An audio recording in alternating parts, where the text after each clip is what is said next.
It's been a while since I've reviewed a Sony Xperia device. The footage that you're seeing right now is from the Sony Xperia Z3, and that feels like a long time ago, 2 years to be exact, but since then we have gotten iterations of the Xperia line pretty much every 6 months, and there are quite a few out there now. However, this latest one brings a 4K display and some of the best specifications you might have ever seen on a Sony Xperia device. How does it stack up? Well, it's Joshua Vergara. What's going on, everybody? And this is our full review of the Sony Xperia XZ Premium.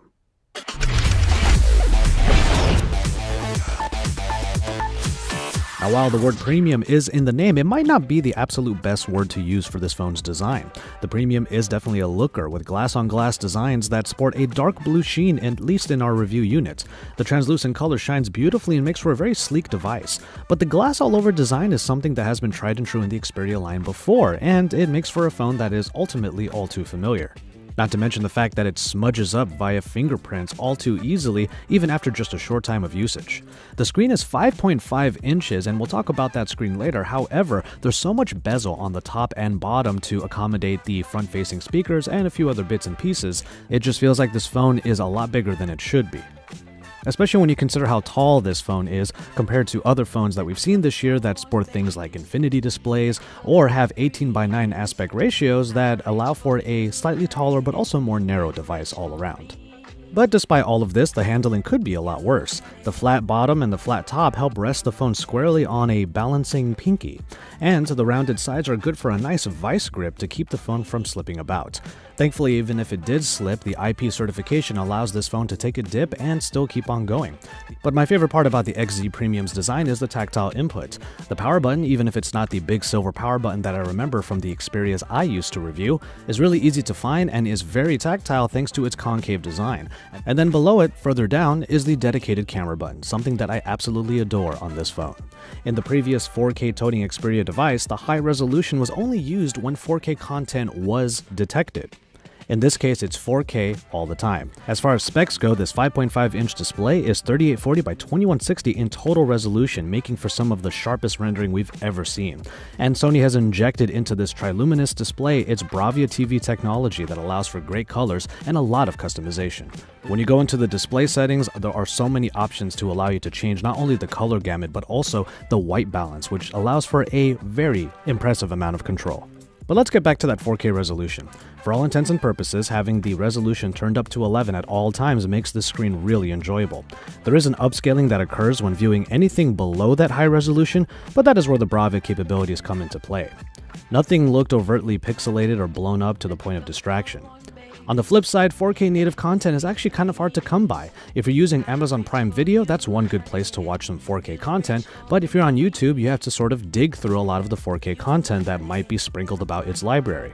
The biggest issue with a 4K display is not how fun or how good it is to use, but just the fact that there's not a whole lot of content out there. That doesn't take away too much from the 4K display, it is just going to be a little bit too ahead of its time to really make it an essential feature.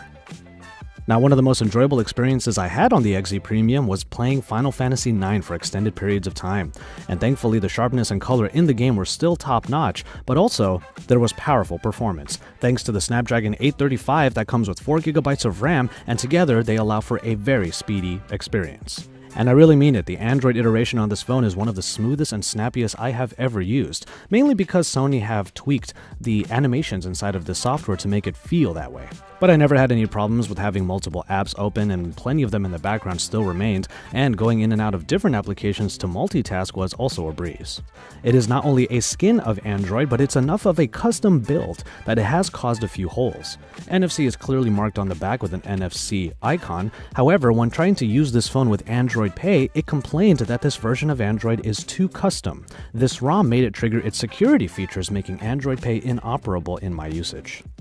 And another bummer about this phone is that the fingerprint reader is not available in the West. This change is sorely felt because I used the XZ Premium out in Taipei while I was in Computex, and using the fingerprint reader on that phone was actually pretty sublime. Unlocking the device easily by just pressing the power button because it is also reading the fingerprint made for a very speedy experience.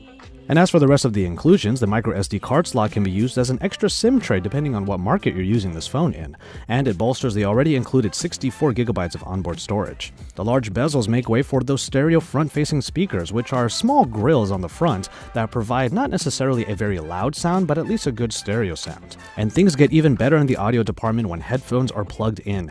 There are so many options for catering the audio experience that listening to pretty much anything is enjoyable. Clear Audio Plus returns and allows for an automatic way of boosting the sound without having to go through the minute customizations.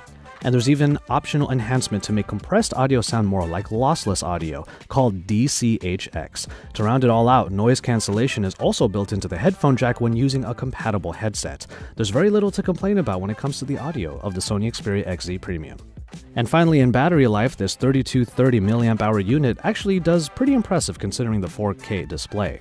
You would think that the XZ Premium would really falter in this category, but with a 4K display pumping out all of those pixels at all times, it's actually kind of nice that we got almost 4 hours of screen on time.